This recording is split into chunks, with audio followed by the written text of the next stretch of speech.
The original's always the best, don't you think? That's Julie London and Cry Me a River, written by Arthur Hamilton, that song. And he used to know her when she was a little girl, which is rather nice. Childhood sweethearts of a kind, and I think it kind of shows in the music, don't you think? Some good news on the helpline front. We've got through to Television Centre down in London, and we hope to speak to Ted Lowe all about those snooker tables in just a while. You see, we stop at nothing to help out on the helpline. Kath Pringle is manning the lines at the moment, and some are free, so call her on York 641 641. It's the BBC in North Yorkshire. Hello, how you doing? North Yorkshire. Oh, by the way, don't forget you can join things at this side of the microphone fairly soon.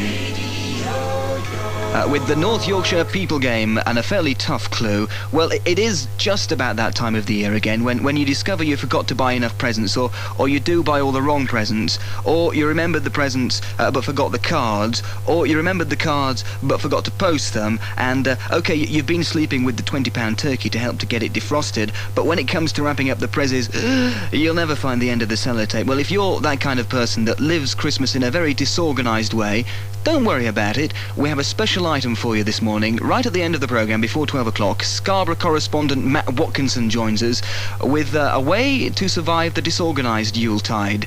A bit of fun just before the end of the programme, before 12 o'clock. Also, you know, there are people who've finished all their Christmas shopping now, and all that is left as far as Christmas is concerned for them is something called glögg, which is a very potent, very warm drink. They are the Swedes, and they're celebrating in York this evening. We'll find out exactly why with Bernadette Kearney, that in about 15 minutes' time.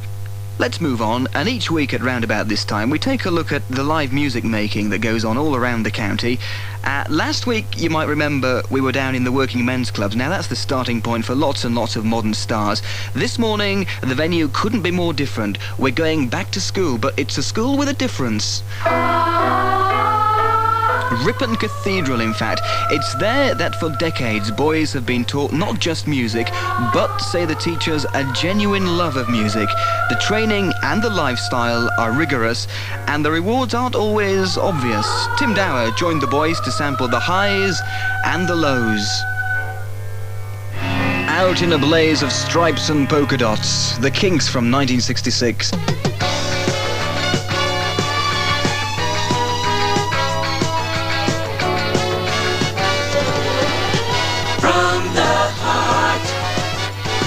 BBC Stereo Radio York.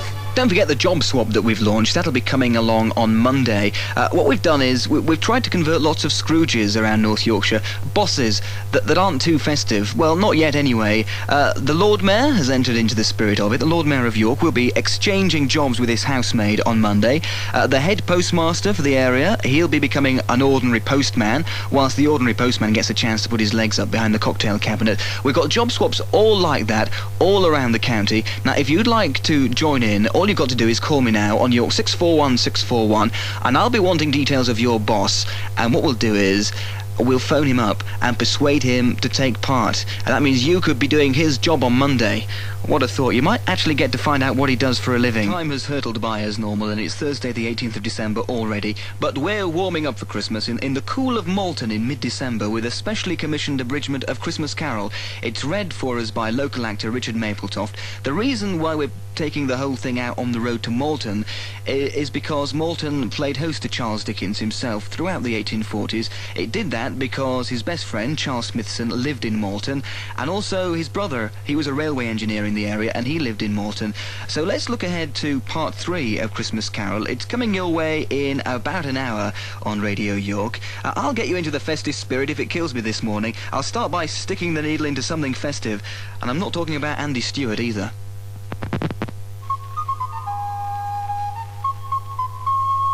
Well, old Scrooge isn't doing too well, really, on his guided tour through the spirit world. He keeps on coming across his own past. The ghost stopped at a certain warehouse door and asked Scrooge if he knew it. Know it?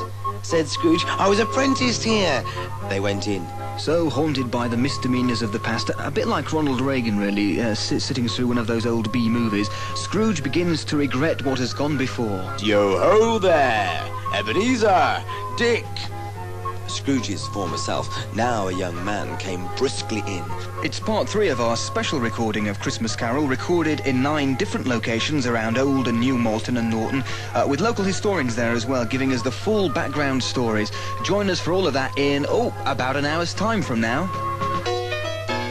The music you remember from the station that never forgot.